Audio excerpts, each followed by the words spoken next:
આજે 7 સપ્ટેમ્બરને શનિવારથી ગણેશ મહોત્સવનો પ્રારંભ થયો છે।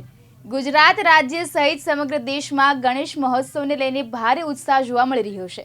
વિવિધ મંડળો દ્વારા ભગવાન ગણપતિની ભવ્યાતિભવ્ય શોભાયાત્રા યોજવામાં આવી હતી।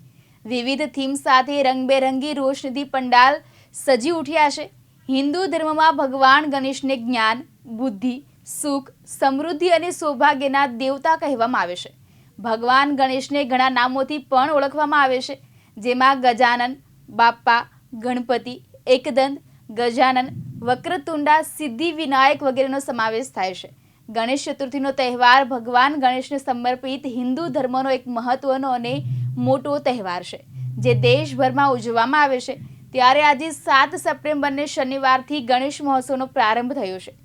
વિવિધ મંડળો દ્વારા ભગવાન ગણપતિની ભવ્યાતિભવ્ય શોભાયાત્રા યોજવામાં આવી હતી।